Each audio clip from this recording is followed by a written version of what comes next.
کہ اللہ کریم قرآن مجید میں ارشاد فرماتا ہے کہ ہم نے رسولوں کو ان کی قوموں کی زبانوں کی طرف بھیجا، اور اللہ پاک اپنے نبی کے لیے فرماتا ہے وما ارسلناک الا کافۃ للناس۔ کوئی عربی ہو، کوئی اجمی ہو، کوئی پشتو ہو، کوئی انگلش ہو، کسی بھی زبان کا کوئی بھی انسان ہو، بلکہ انسان تو انسان، کائنات میں اللہ پاک نے انسانوں کے علاوہ جنہیں بولنے کی طاقت دی ہے، وہ چرند ہیں، وہ پرند ہیں، وہ زمین پہ چلنے والے جانور ہیں یا دریا میں تیرنے والے جانور ہیں، ان سب کی زبانوں کا اللہ پاک نے اپنے نبی کو علم عطا فرمایا۔ بلکہ ان کا ہی نہیں، نبی پاک صلی اللہ تعالی وسلم نے فرمایا کہ اعلان نبوت سے پہلے مکہ مکرمہ کی وادیوں میں جو پتھر مجھ پر سلام پڑھتا تھا، میں اس کے سلام کو سن لیا کرتا تھا۔ جانوروں کی بولی، انسانوں کی بولی، ساری کائنات کی بولی، پتھروں کی بولی، بلکہ حضرت عبداللہ ابن عباس، حضرت عباس رضی اللہ تعالی عنہما کا بڑا پیارا فرمان ہے۔ آپ کہتے ہیں نبی پاک صلی اللہ تعالی وسلم کی بارگاہ میں نے عرض کیا یا رسول اللہ صلی اللہ علیہ وسلم، آپ پر ایمان لانے کی کئی وجوہات ہیں، میں نے کئی نشانیاں دیکھی ہیں، پھر میں آپ پر ایمان لے آیا، لیکن ایک بڑی پیاری نشانی جو میں نے دیکھی ہے وہ یہ ہے کہ آپ کا بچپن تھا۔ میں نے دیکھا کہ آپ اپنے بچپن میں جب اپنے پنگوڑے میں لیٹے ہوتے تھے، آپ اپنے بچپن میں شیر خارگی کے عالم میں جب اپنے پنگوڑے میں لیٹے ہوتے تھے، اس وقت میں دیکھتا کہ جدھر آپ کی انگلی اٹھتی تھی آسمان کا چاند ادھر ہی جھک جایا کرتا تھا۔ میرے آقا صلی اللہ تعالی وسلم نے فرمایا کہ چچا جان، یہاں تک تو آپ نے دیکھا، لیکن اس سے اگلی بات سنیے، اس سے اگلی بات یہ ہے کہ چاند مجھ سے باتیں کرتا تھا، میں چاند سے باتیں کیا کرتا تھا۔ یہ افضلیت کی ایک دلیل ہے کہ سارے نبیوں کو خالق کے کائنات نے ایک خاص قوم کی زبان دے کر بھیجا، ایک خاص قوم کی طرف بھیجا، لیکن اپنے محبوب صلی اللہ تعالی وسلم کو اللہ پاک نے فرمایا کہ وما ارسلناک الا کافۃ للناس، اے محبوب ہم نے آپ کو سارے انسانوں کا نبی بنا کے بھیجا ہے۔ اور نبی پاک صلی اللہ تعالی وسلم نے فرمایا کہ وارسلت الی الخلق کافۃ، کائنات جو اللہ پاک نے بنائی ہے، جتنی اللہ پاک نے کائنات بنائی ہے، اللہ کے علاوہ ساری کائنات کی طرف اللہ نے مجھے اپنا نبی بنا کے بھیجا ہے۔ اس میں جاندار چیزیں ہوں، اس میں بے جان چیزیں ہوں، اس میں جانور ہوں، اس میں انسان ہوں، چرند ہوں، پرند ہوں، حیوانات ہوں، نباتات ہوں، جماعتات ہوں، زمینوں پہ نہیں، خالق کے کائنات نے اپنے محبوب کو آسمانوں پر رہنے والوں کا بھی نبی بنا کے بھیجا ہے، فرشتوں کا بھی نبی بنا کے بھیجا ہے۔ کائنات کے اندر کوئی بادشاہ آپ کو ایسا نظر نہیں آئے گا، اللہ رب العزت تو ہے ہی نا کائنات کا مالک، لیکن اللہ نے کائنات میں اپنے بعد ایک ہی بادشاہ ایسا بنایا ہے جس کو زمینوں کی حکومت بھی عطا فرمائی ہے اور آسمانوں کی بادشاہی بھی عطا فرمائی ہے، اور وہ ہمارے پیارے آقا احمد مجتبی محمد مصطفیٰ صلی اللہ تعالی علیہ وسلم ہے۔ امام اہل سنت بڑی پیاری بات ارشاد فرماتے ہیں، آپ فرماتے ہیں کہ تحقیق یہ ہے کہ حجر و شجر، ارض و سما، جبال و بحار، تمام ما سوا اللہ، یعنی اللہ کے سوا کائنات میں جو کچھ بھی ہے، درخت ہیں، پتھر ہیں، آسمان ہے، زمین ہے، اور جو کچھ زمین و آسمان میں ہے، ان سب کو اللہ پاک نے اپنے محبوب کی رحمت کا حصے دار بنایا ہے، اپنے محبوب کی رحمت کا حقدار بنایا ہے۔ اور صحیح مسلم کی روایت میں لفظ خلق جو نبی پاک صلی اللہ تعالی وسلم نے فرمایا کہ الی الخلق کافۃ، یہ خلق جو لفظ ہے یہ اللہ کے علاوہ ساری کائنات پہ بولا جاتا ہے، کہ ساری کائنات کو اللہ پاک نے اپنے محبوب کی غلامی کا شرف عطا فرمایا ہے۔ یہ ایک دلیل ہے۔ اب دوسری دلیل نبی پاک صلی اللہ تعالی وسلم کی افضلیت کی کہ آپ سب سے اولا و اعلیٰ ہمارا نبی، کیوں؟ دوسری دلیل کیا ہے؟ دوسری دلیل یہ ہے کہ اللہ پاک نے سارے نبیوں کو دنیا میں بھیجا، ان میں سے بعض انبیاء کرام کو اللہ پاک نے معجزات دے کر بھیجا۔ آپ قرآن مجید پڑھ کے دیکھیں، خالق کے کائنات حضرت موسیٰ علیہ السلام کے بارے میں فرماتا ہے وَلَقَدْ أَرْسَلْنَا مُوسَىٰ بِآيَاتِنَا، ہم نے موسیٰ علیہ السلام کو نشانیوں کے ساتھ، اپنی آیتوں کے ساتھ بھیجا۔ حضرت موسیٰ علیہ السلام کے پاس نشانیاں کیا تھی؟ عصا تھا، ید بیضا تھا، معجزات تھے، روشن نشانیاں تھیں۔ اللہ پاک تمام نبیوں کے بارے میں فرماتا ہے جاءوا بالبینات، کہ میں نے نبیوں کو نشانیاں دے کے بھیجا، معجزات دے کر بھیجا۔ 1 2 3 4 5 قرآن مجید اگر آپ پڑھیں، سب سے زیادہ معجزے اللہ پاک نے حضرت موسیٰ علیہ السلام کو عطا فرمائے، جن کی تعداد 9 ہے۔ 9 معجزے سب سے زیادہ اللہ پاک نے حضرت موسیٰ علیہ السلام کو دے کے بھیجے۔ باقی انبیاء کرام کو 1 2 3 4 معجزات دے کر بھیجا۔ ہر نبی کوئی نہ کوئی معجزہ لے کر آیا، کوئی کم کوئی زیادہ، مگر نبی پاک صلی اللہ تعالی وسلم کی باری آئی تو اللہ پاک نے یہ نہ ارشاد فرمایا کہ محبوب ہم نے آپ کے ہاتھ کو معجزہ بنا دیا، آپ کے پاؤں کو معجزہ بنا دیا، آپ کی زبان کو معجزہ بنا دیا، آپ کی نظر کو معجزہ بنا دیا، آپ کے کان معجزہ بنا دیے، آپ کا جسم معجزہ بنا دیا، آپ کا زمانہ معجزہ بنا دیا، آپ کے بال معجزہ بنا دیے، آپ کا لباس معجزہ بنا دیا، آپ کا بولنا معجزہ بنا دیا، آپ کا سننا کچھ بھی نہیں فرمایا۔ خالق کے کائنات نے فرمایا یا ایھا الناس قد جاءکم برہان من ربکم، اے لوگو سنو، اللہ پاک نے تمہیں وہ نبی عطا فرمایا ہے جسے اللہ نے سراپے معجزہ بنا کر بھیجا ہے۔ باقی انبیاء کرام معجزات لے کر آئے، لیکن میرے نبی کی باری آئی تو خالق کے کائنات نے فرمایا کہ انہیں ہم نے برہان، نشانی بنا کے بھیجا ہے۔ باقی انبیاء کرام نشانیاں لے کر آئے، لیکن نبی پاک صلی اللہ تعالی وسلم کو اللہ نے نشانی بنا کے بھیجا ہے۔ یہ اللہ کی نشانی بن کے آئے ہیں۔ اس لیے سیدی اعلیٰ حضرت نے فرمایا کہ سب سے اولا و اعلیٰ ہمارا نبی، سب سے بالا و والا ہمارا نبی۔ ایک اور دلیل سنیے، خالق کے کائنات نے قرآن مجید میں انبیاء کرام کو پکارا ہے، بلایا ہے، لیکن پورا قرآن پڑھ کے دیکھیں، جس نبی علیہ السلام کو اللہ پاک نے صدا دی ہے، آواز دی ہے، ان کا نام لے کے آواز دی ہے۔ حضرت آدم علیہ السلام کو بلایا تو اللہ پاک نے فرمایا یا آدم اسکن انت وزوجک الجنہ۔ حضرت نوح علیہ السلام کو فرمایا یا نوح۔ حضرت ابراہیم کو فرمایا وَنَادَيْنَاهُ أَن يَا إِبْرَاهِيمُ۔ حضرت موسیٰ علیہ السلام کو بلایا تو کہا یا موسیٰ انی انا اللہ رب العالمین۔ حضرت عیسیٰ علیہ السلام کو بلایا یا عیسیٰ کہہ کر اللہ پاک نے پکارا۔ حضرت داؤد کو بلایا، کہا یا داود۔ حضرت یحییٰ کو پکارا، کہا یا یحییٰ۔ حضرت زکریا کو پکارا، فرمایا یا زکریا۔ یہ سارے انبیاء کرام کو اللہ پاک نام لے کے پکار رہا ہے۔ یا آدم کہا، یا نوح کہا، یا ابراہیم کہا، یا موسیٰ کہا، یا عیسیٰ کہا، یا داؤد کہا، یا زکریا کہا، یا یحییٰ کہا۔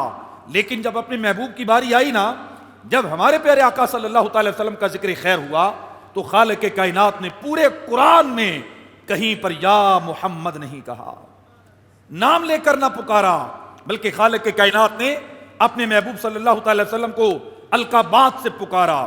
کہیں پہ کہا یا ایھا النبی، کہیں پر کہا یا ایھا الرسول، کہیں پر کہا یا ایھا المزمل، کہیں پر کہا یا ایھا المدثر، کہیں پر یاسین، کہیں پر طٰہٰ۔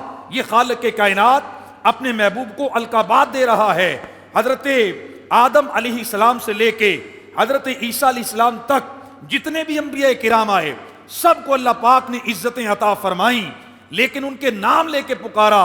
محبوب کی باری آئی تو خالق کے کائنات نے فرمایا نہیں نہیں، محبوب آپ کا نام نہیں بلکہ آپ کو اللہ القابات دے کر پکارے گا۔ اور امت کو بھی منع کر دیا کہ خبردار، میرے نبی کا نام نہ میں نے آسمان میں پکارا ہے، نہ تمہیں اجازت ہے کہ تم میرے نبی کا نام لے کے پکارو۔ تمہیں بھی اجازت نہیں ہے۔ جس طرح تم آپس میں ایک دوسرے کا نام لیتے ہو، خبردار میرے نبی کا نام نہیں لینا۔ اور یا محمد کہنا ہمیں منع کر دیا گیا، یہ ہمارے لیے منع ہے۔ ہمیں کہا گیا کہ یا رسول اللہ کہو۔ جہاں کہیں دعاؤں میں بھی یا محمد کا لفظ آتا ہے تو علماء فرماتے ہیں کہ یا رسول اللہ کہو۔ یا حبیب اللہ کہو، یا نبی اللہ کہو، یا نور اللہ کہو، یہ بھی ایک دلیل ہے کہ اللہ پاک نے اپنے محبوب صلی اللہ تعالی وسلم کو فضیلت عطا فرمائی ہے، افضلیت عطا فرمائی ہے۔ امام عز الدین عبد السلام اور کئی علماء کرام نے لکھا ہے کہ بادشاہ جب اپنے وزیروں کو پکارے اور نام لے کر پکارے کہ فلاں وزیر فلاں وزیر فلاں وزیر، نام لے کر پکارے، پھر ان میں سے خاص کو، اپنے مقرب کو نام نہ لے بلکہ اسے کہے اے مقرب، اے حضرت، اے نائب، اے صاحب عزت، اے سردار مملکت، اس طرح کے جب القابات دے تو باقی سارے وزیر سمجھ جاتے ہیں اس کی جو شان، جو عزت بادشاہ کے دربار میں ہے وہ ہماری نہیں، اس کو جو بادشاہ نے نوازا ہے وہ ہمیں نہیں نوازا۔ جب خالق کے کائنات نے اپنے نبی کے نام لینے کی بجائے القابات سے نوازا تو صحابہ کرام سمجھ گئے کہ خالق کی کائنات نے کائنات کے اندر سب سے افضل، سب سے اعلیٰ، سب سے اولا اپنے محبوب کریم محمد مصطفیٰ صلی اللہ تعالی وسلم کو بنایا ہے۔ سمجھنے والی بات ہے کہ کیسے ہو سکتا ہے کہ جن کی برابری اللہ پاک نے انبیاء کرام میں بھی نہیں رکھی، کائنات میں کوئی ان کی برابری کیسے کر سکتا ہے؟ ایک اور دلیل آپ کے سامنے پیش کرتا ہوں۔ آپ قرآن مجید پڑھیں تو آپ دیکھیں گے کہ قرآن مجید میں جب بھی کبھی کسی نبی علیہ السلام کی بے ادبی کی گئی، کسی نے گستاخی کی، تو اللہ کے نبیوں نے خود ان کا جواب دیا، خود جواب دیا۔ یعنی اللہ کے نبیوں کی بے ادبیاں ہوتی رہیں، لوگوں نے الزامات لگائے، تو پھر ان کے حواریوں نے جب الزام لگائے تو ان کا جواب خود اللہ کے نبیوں نے دیا، اور اللہ کے نبی جواب دیتے رہے۔ لیکن اللہ رب العزت نے، دیکھیے حضرت نوح علیہ السلام کو ان کی قوم نے کہا اِنَّا لَنَرَاكَ فِي ضَلَالٍ مُبِينٍ، حضرت نوح نے خود جواب دیا۔ حضرت ہود علیہ السلام کی قوم نے اعتراض کیا، انہوں نے خود جواب دیا۔ حضرت شعیب علیہ السلام کی قوم نے اعتراض کیا، انہوں نے خود جواب دیا۔ حضرت موسیٰ علیہ السلام کی قوم نے انہیں معاذ اللہ جادوگر کہا، انہوں نے خود جواب دیا۔ لیکن جب نبی پاک صلی اللہ تعالی وسلم کی باری آئی، خالق کے کائنات نے اپنے محبوب کو جواب بھی نہیں دینے دیا۔ لوگوں نے بے ادبی کی، لوگوں نے رائے نہ کہا، محبوب کی زبان نہ کھلنے دی۔ خالق کے کائنات نے فرمایا محبوب آپ چپ رہیں، میں قرآن کی آیتیں نازل فرما کے ایک دن کے لیے نہیں، ایک مہینے کے لیے نہیں، قیامت تک کے لیے قانون بنا دوں گا۔ یا ایھا الذین آمنوا لا تقولوا رائنا، اے لوگو آج کے بعد رائنا کوئی نہ کہے، وقولوا انظرنا، انظرنا کہا کرو، انظرنا یا رسول اللہ، انظرنا یا حبیب اللہ، یہ تمہاری زبانوں پہ رہے۔ یہ دیکھیں نا، بادشاہ جو بادشاہ ہوتا ہے وہ اپنے دربار کے اصول خود بناتا ہے، ان پہ عمل خود کرواتا ہے، اس کی فوجیں، اس کے ادارے اس پہ عمل کرواتے ہیں۔ لیکن کائنات کے محبوب کو اللہ نے جب دربار دیا، دربار کے اصول بھی اللہ خود بنا رہا ہے، سزائیں بھی خود متعین کر رہا ہے، اور اس کے بعد اللہ پاک ان اصولوں کی پابندی بھی خود کروا رہا ہے۔ کائنات میں کوئی ایسا ہے ہی نہیں قیامت تک جسے اللہ پاک رائنا کہنے کی اجازت دے۔ کیوں؟ رائنا غلط لفظ نہیں ہے، رائنا تو صحیح لفظ ہے، یعنی اس کے دو معنی ہیں۔ ایک رائنا کا معنی ہے کہ ہماری رعایت کیجئے، نظر کرم فرمائیے، شفقت فرمائیے، یہ معنی ہے۔ لیکن اس کو تھوڑا سا کھینچ کے پڑھیں رائنا تو معنی بن جاتا ہے ہمارا چرواہا۔ دو معنی ہے نا۔ اللہ پاک نے وہ لفظ اپنے محبوب کی شان میں بولنے سے منع کر دیا کہ جس کے دو معنی ہیں۔ کوئی یہ نہیں کہہ سکتا کہ نہیں میں یہ معنی مراد نہیں لے رہا، میں تو یہ معنی مراد لے رہا ہوں، نا، اللہ پاک نے دروازے بند کر دیا۔ خبردار، قیامت تک کسی کو موقع ہی نہ ملے ذو معنی لفظ اللہ کے محبوب کی بارگاہ میں بولنا، یہ بھی اللہ نے منع فرما دیا۔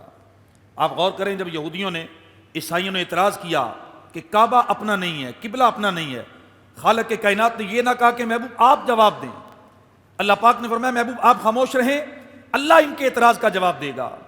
جب یہودیوں نے کہا کہ مدینے میں آنے والوں کو ہم ذلیل کریں گے، اللہ پاک نے فرمایا وَلِلَّهِ الْعِزَّةُ وَلِرَسُولِهِ، عزت تو اللہ پاک کے لیے اور اللہ کے رسول کے لیے ہے.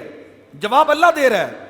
جب لوگوں نے یہ کہا کہ محبوب معاذ اللہ ابتر ہو گئے، خالق کائنات نے فرمایا ان شانیک هو الابتر، اے محبوب جو تجھے ابتر کہتا ہے اللہ اسے قیامت تک کے لیے ابتر بنا دے گا. جب انہوں نے کہا کہ اللہ نے اپنے محبوب کو چھوڑ دیا تو اللہ پاک نے فرمایا والضحا، محبوب تیرے چہرے والضحا کی قسم، واللیل اذا سجا، اور تیری زلفوں کی قسم کہ جب وہ چہرے کے آگے سے ہٹ جایا کرتی ہے. ما ودعک ربک وما قلا، یہ بکواس کر رہے ہیں، تیرے رب نے تجھے چھوڑا نہیں ہے، تیرا رب تجھے چھوڑے گا نہیں. وللآخرۃ خیر لک من الاولی، بلکہ تیرا رب تو تیرا ہر آنے والا لمحہ پہلے لمحے سے بہتر بنا رہا ہے. وَلَسَوْفَ يُعْطِيكَ رَبُّكَ فَتَرْضَىٰ، محبوب تیرا رب تو تجھے اتنا عطا کرے گا کہ تو اپنے رب سے راضی ہو جائے گا. لوگوں نے نبی کریم صلی اللہ تعالی وسلم کی بارگاہ میں کہا لست مرسلا، تم اللہ کے رسول نہیں ہو. میرے آقا نے یہ نہیں کہا نہیں میں اللہ کا رسول ہوں. لوگوں نے اعتراض کیا، میرے آقا نے یہ نہیں فرمایا کہ میں اللہ کا رسول ہوں. جب لوگوں نے کہا کہ تم اللہ کے رسول نہیں ہو، خالق کائنات نے فرمایا یاسین والقرآن الحکیم انک لمن المرسلین، اے محبوب مجھے قسم ہے، قرآن کی بھی قسم ہے، تم اللہ کے رسول ہو. ان دشمنوں کی باتوں کو دل پہ نہ لینا، میں تمہیں کہتا ہوں کہ تم میرے سچے رسول ہو. جب کافروں نے کہا کہ آپ معاذ اللہ مجنون ہیں، جب انہوں نے کہا کہ آپ معاذ اللہ مجنون ہیں، خالق کائنات نے فرمایا نون والقلم وما یسطرون ما انت بنعمت ربک بمجنون، اے محبوب مجھے قلم کی قسم ہے اور نوشتہائے فرشتوں کی قسم ہے کہ تو اپنے رب کے فضل سے مجنون نہیں ہے. یہ اللہ جواب دے رہا ہے، محبوب جواب نہیں دے رہے. اور شان دیکھیے کیسی ہے کہ نبی کریم صلی اللہ تعالی وسلم تو آپ کی شان تو عرفہ والا ہے. جب آپ نے لوگوں کو دعوت دی، ابو لہب نے کہا کہ تبلک سائر الیوم لہذا جماعتنا، کہ تیرے ہاتھ ٹوٹ جائیں، تو نے ہمیں اس لیے جمع کیا تھا. اس نے کہا کہ ہاتھ ٹوٹ جائیں، میرے آقا نے اس کو بددعا بھی نہیں دی، کچھ بھی نہیں کہا. میرے آقا خاموش ہو گئے. لیکن رب ذوالجلال نے قرآن کی آیت نازل فرمائی تبت یدا ابی لہب وتب، فرمایا کہ ٹوٹ گئے دونوں ہاتھ ابو لہب کے. یہ محبوب کی بارگاہ میں بکواس کرتا ہے. اور آپ غور کریں گے تو محبوب کی شان ہے. حضرت یوسف علیہ السلام پہ تہمت لگی، حضرت مریم پہ تہمت لگی نا. یوسف علیہ السلام پہ زلیخا نے تہمت لگائی، حضرت مریم پہ لوگوں نے تہمت لگائی. انہوں نے کہا کہ یوسف علیہ السلام نے معاذ اللہ بدکاری کی ہے، انہوں نے کہا کہ مریم علیہ السلام نے بدکاری کی ہے. انہوں نے تہمت لگائی. خالق کائنات نے حضرت یوسف علیہ السلام کو بھی بری کیا، حضرت مریم کو بھی بری کیا. لیکن انداز پتہ ہے کیا تھا؟ حضرت مریم کو بری کرنے کے لیے اللہ پاک نے حضرت عیسیٰ علیہ السلام کو پنگوڑے میں زبان عطا کی، یہ بولے، انہوں نے گواہی دی. اور حضرت یوسف علیہ السلام کو بری کرنے کے لیے خالق کائنات نے ایک شیر خوار بچے کو زبان دی، اس نے گواہی دی اور برات کا اظہار کیا کہ یوسف علیہ السلام گناہگار نہیں ہیں. لیکن جب باری آئی پیارے آقا صلی اللہ تعالی وسلم کی محبوبہ حضرت ہماری امی جان حضرت عائشہ صدیقہ رضی اللہ تعالی عنہا کی، جب ان پر لوگوں نے تہمت لگائی تو خالق کے کائنات نے کسی بچے کو نہ کہا، کسی جوان کو نہ کہا، اللہ پاک نے قرآن کی آیت نازل فرما کے حضرت عائشہ رضی اللہ تعالی عنہا کی برات کا اظہار فرمایا. خود اللہ نے قرآن کی آیتیں ایک دو نہیں 17 آیتیں حضرت عائشہ رضی اللہ تعالی عنہا کی پاک دامنی پر اللہ پاک نے نازل فرمائی. کیسی شان ہے اللہ کے محبوب کی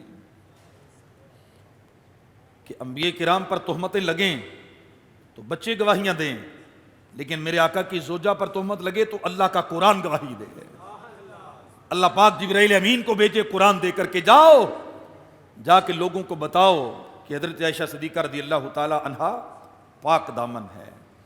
تو یہ ساری چیزیں پڑھنے کے بعد، قرآن مجید کو سمجھنے کے بعد پھر کہنا پڑتا ہے نا، سیدی اعلیٰ حضرت نے تو قرآن کی تفسیر کی ہے، سب سے اولا او اعلیٰ، سب سے بالا او بالا، کیا خبر کتنے تارے کھلے چھپ گئے، پر نہ ڈوبے نہ ڈوبا، قرنوں بدلی رسولوں کی ہوتی رہی، چاند بدلی کا نکلا، سب سارے اچھوں سے اچھا سمجھیے جسے، ہے اس اچھے سے اچھا ہمارا نبی، سارے اونچوں سے اونچا سمجھیے جسے، ہے اس اونچے سے اونچا، جس کی 2 بوند ہے کوثر و سلسبیل، ہے وہ رحمت کا دریا ہمارا نبی، جن کے تلووں کا دوون ہے آب حیات، ہے وہ جان مسیحا، انبیاء سے کروں عرض کیوں مالکو، کیا نبی ہے تمہارا ہمارا نبی، جیسے سب کا خدا ایک ہے ویسے ہی ان کا ان کا تمہارا ہمارا نبی۔ یہ قرآن کی تفسیر ہے۔ آپ قرآن پڑھ کے تو دیکھیں، جنہوں نے قرآن کو پڑھا، سمجھا، اور جنہوں نے محبت کے ساتھ قرآن کی آیتوں پہ غور کیا نا، انہوں نے لکھا کہ زیراں زبراں شداں مداں سب شان تیری وچ آیاں، آما لوکاں رمز نہ پائی خاصا رمزاں پائیاں۔ یہ انہوں نے کہا ہے۔ وہ کسی پنجابی شاعر نے کہا ہے نا کہ دساں کی میں مصطفیٰ دی کڈی سونی شان ہے، آپ دی تعریف وچ سارا ہی قرآن ہے، پڑھ کے تم ویکھ جیڑا مرضی سپارا، قسم خدا دی مینوں سب نالوں پیارا۔ یہ قرآن میں آپ کے سامنے پڑھ رہا ہوں۔ قرآن ہمیں بتا رہا ہے، سمجھا رہا ہے کہ اللہ رب العزت نے اپنے محبوب صلی اللہ تعالی وسلم کو کون سی شان عطا فرمائی ہے۔ آپ نے سورہ آل عمران کی آیت نمبر 81 اور 82 کی دفعہ پڑھی بھی ہوگی، سنی بھی ہوگی۔ اللہ پاک کتنی محبت کے ساتھ ارشاد فرما رہا ہے، یہ قرآن ہے۔ اللہ کہتا ہے وَإِذَا خَذَ اللَّهُ مِيثَاقَ النَّبِيِّينَ لَمَا آتَيْتُكُم مِّن كِتَابٍ وَحِكْمَةٍ۔ ذرا تھوڑی دیر کے لیے یہ سارا منظر اپنی آنکھوں کے سامنے لائیے گا۔ سارے انبیاء کرام کی روحیں جمع ہیں، ابھی اللہ پاک نے کسی کو دنیا میں بھیجا نہیں ہے، روحیں جمع ہیں، روحوں سے اللہ پاک خطاب کر رہا ہے۔ کیا خطاب کر رہا ہے؟ اللہ پاک فرماتا ہے اور یاد کرو اے محبوب، آپ یاد کرو، کیونکہ ان روحوں میں صرف انبیاء کی روحیں نہیں ہیں، اللہ نے اپنے محبوب کی روح کو بھی وہاں رکھا ہوا ہے نا۔ محبوب کو یاد کروایا جا رہا ہے، محبوب یاد کرو جب اللہ نے پیغمبروں سے عہد لیا۔ عہد لیا، کیا عہد لیا؟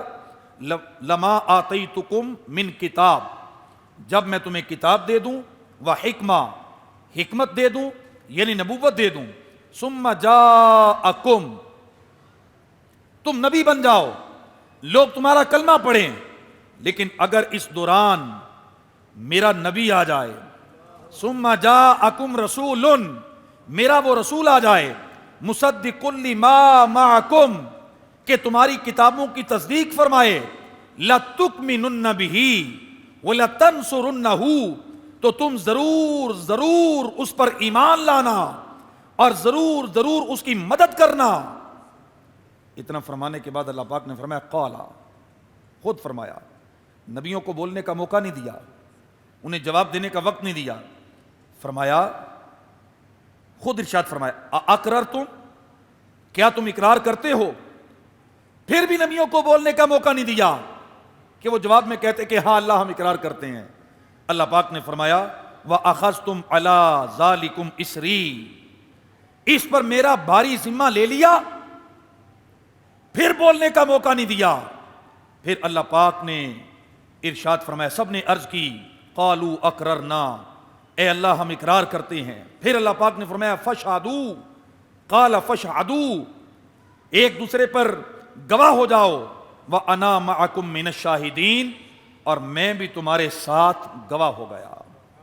آپ تصور کریں کتنا پیارا عہد ہے جو انبیاء کرام سے لیا جا رہا ہے، محبوب کی کیسی شان بڑھائی جا رہی ہے، کیسے سمجھایا جا رہا ہے کہ تم اپنی نبوت کے دور میں ہو، اور اگر درمیان میں میرے نبی میرے محبوب آ جائیں تو میں تم سے عہد لے رہا ہوں کہ تم نے میرے محبوب کا کلمہ پڑھنا ہے، ایمان لانا ہے، اور ان کا کلمہ پڑھ کے ان کی مدد بھی کرنی ہے۔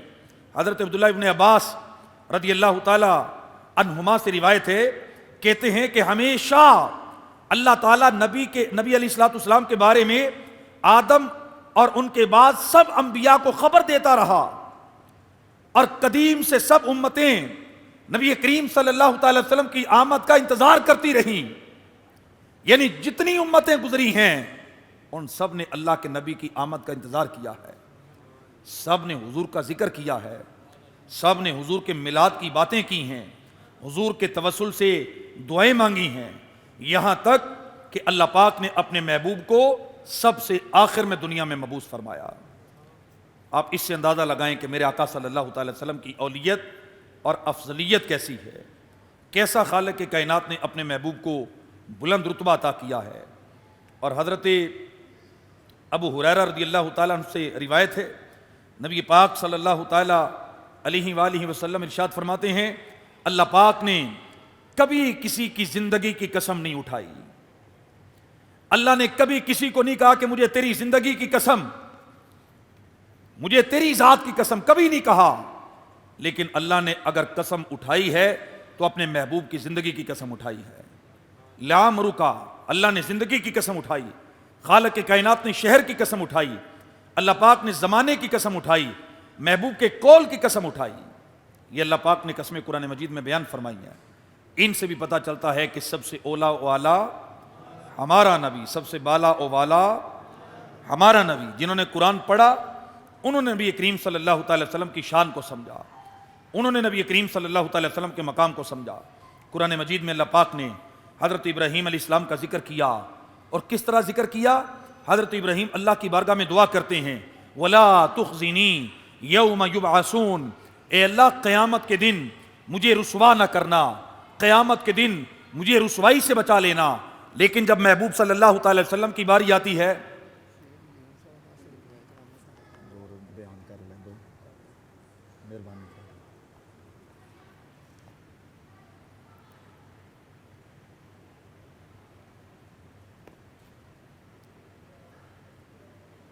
صلی اللہ علیہ محمد صلی اللہ علیہ وسلم، اللہ پاک نے قرآن مجید میں حضرت ابراہیم علیہ السلام کا ذکر کیا تو فرمایا کہ حضرت ابراہیم نے اللہ کی بارگاہ میں دعا کی کہ یا اللہ مجھے قیامت کے دن کی رسوائی سے بچا لینا. لیکن جب محبوب کی باری آئی تو اللہ پاک نے دعا کرنے کی نوبت بھی نہ آنے دی. یہ نہیں کہا کہ محبوب آپ دعا کریں تو پھر اللہ پاک تمہیں قیامت کے دن کی رسوائی سے بچائے گا، بلکہ خالق کائنات نے فرمایا یوم لا یخزی اللہ النبی والذین آمنوا معہ. اے محبوب صرف آپ نہیں، جس نے آپ کا کلمہ پڑھ لیا، جو آپ کی چادر شفاعت کے نیچے آ گیا، جو آپ کی غلامی میں آ گیا، جس نے آپ کی پیروی کر لی، جس نے آپ کو نبی مان لیا، قیامت کے دن اللہ آپ کو بھی اور آپ کے ساتھ آنے والوں کو بھی رسوائی سے محفوظ فرما کے جنت میں داخل فرمائے گا. یہ اللہ نے پہلے وعدہ کر لیا، پہلے ہی اللہ پاک نے وعدہ کر لیا اپنے محبوب سے. اس طرح آپ قرآن مجید میں دیکھیں حضرت ابراہیم نے اللہ کی بارگاہ میں دعا کی، انی ذاہب الی ربی، میں اپنے رب کی طرف جانا چاہتا ہوں. لیکن محبوب کی باری آئی تو اللہ پاک نے فرمایا سبحان الذی اسری بعبدہ، محبوب رب آپ کو بلانا چاہتا ہے. حضرت ابراہیم نے عرض کی سیہدین، یا اللہ مجھے ہدایت دے. حبیب کو اللہ پاک نے فرمایا وَيَهْدِيَكَ صِرَاطًا مُسْتَقِيمًا، محبوب آپ کو تو اللہ نے پہلے ہی ہدایت یافتہ بنا کے دنیا میں بھیجا ہے. آپ قرآن پڑھتے جائیں، اللہ پاک قرآن مجید میں اپنے نبیوں کے بارے میں ارشاد فرماتا ہے کہ حضرت کلیم حضرت موسیٰ علیہ السلام اللہ کی بارگاہ میں عرض کرتے ہیں کہ اے اللہ میں تیری رضا چاہتا ہوں. خالق کائنات نے فرمایا کہ موسیٰ علیہ السلام وَعَجِلْتُ إِلَىٰ رَبِّكَ لِتَرْضَىٰ، انہوں نے کہا یا اللہ میں تیری بارگاہ میں جلدی حاضر ہو گیا تاکہ تو راضی ہو جائے. اور محبوب کی باری آئی تو خالق کائنات نے پتہ ہے کیا فرمایا؟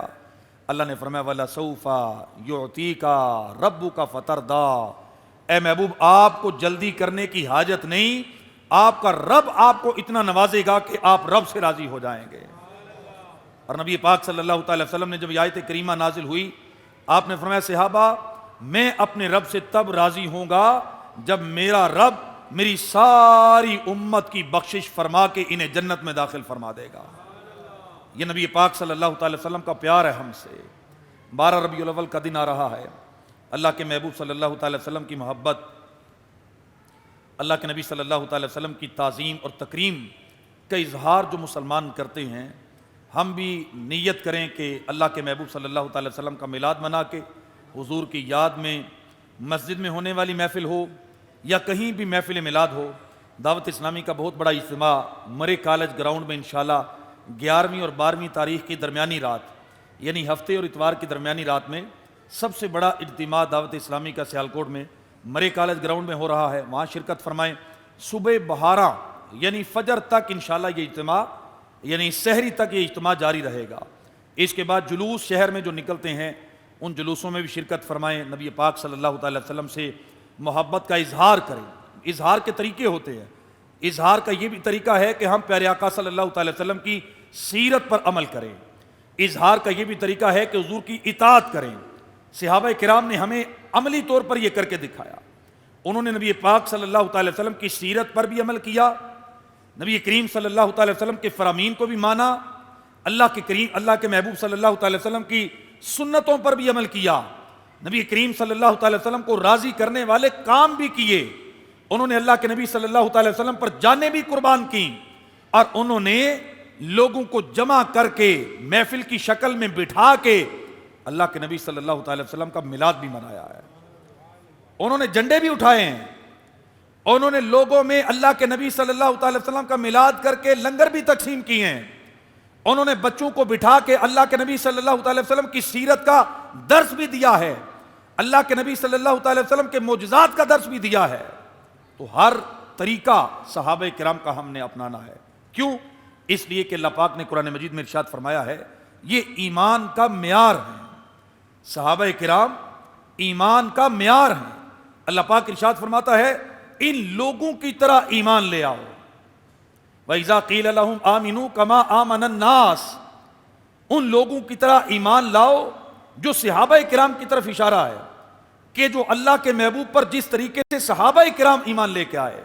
نبی کریم صلی اللہ تعالی وسلم نے فرمایا لوگوں شراب حرام کر دی گئی، صحابہ کہتے ہیں اس دن مدینے کی گلیوں میں نالیوں میں شراب ہی شراب تھی، برتن توڑ دیے گئے، شراب بہا دی گئی، نماز کا حکم آیا سارے مسجد میں صفوں میں کھڑے ہو گئے، پردے کا حکم آیا عورتوں نے چادریں اوڑھ لیں۔ یہ آقا علیہ الصلوۃ والسلام کی اطاعت ہے۔ اور سنت پر عمل کی باری آئی تو صحابہ کرام نے اللہ کے نبی کی ایک ایک سنت کو ڈھونڈ ڈھونڈ کر تلاش کیا۔ حضرت ابو دردہ مسکرایا کرتے تھے، بیوی نے ایک دن پکڑ لیا اور کہا ابو دردہ اتنا مسکراتے ہو اتنا مسکراتے ہو، لوگوں نے کہنا ابو دردہ کا دماغ خراب ہو گیا ہے۔ ابو دردہ رضی اللہ تعالی عنہ نے جواب دیا اپنی بیوی کو، کہنے لگے تجھے نہیں پتا میں پہلے بڑا سنجیدہ تھا، میں اس لیے مسکراتا ہوں، مسکرانا میرے آقا کی سنت مبارکہ ہے، لوگ جو کہتے ہیں کہیں، میں اپنے آقا کی سنت ادا کرتا رہوں گا۔ یہ بھی میرے آقا کا میلاد منانے کا طریقہ ہے۔ ہم دیکھیں کہ ہماری زندگی میں نبی پاک صلی اللہ تعالی وسلم کی ایسی سنتیں جو ہم نے اس لیے نہیں اپنائی کہ لوگ کیا کہیں گے، لوگوں کو پتہ نہیں کیسے لگوں گا، داڑھی رکھوں گا تو، سر پہ ٹوپی رکھوں گا تو لوگوں کو پتہ نہیں کیسے لگوں گا۔ ابو دردہ کہتے ہیں لوگ جو کہنا چاہتے ہیں کہیں، میں تو اپنے نبی کی سنت کو کبھی نہیں چھوڑوں گا۔ میلاد ہمیں یہ پیغام بھی دیتا ہے کہ نبی پاک صلی اللہ تعالی وسلم کی سیرت کو اپنایا جائے، حضور کی اطاعت کی جائے، حضور کی سنتوں کو اپنایا جائے۔ اللہ پاک مجھے اور آپ کو عمل کی توفیق عطا فرمائے، آمین بجاہ النبی الامین۔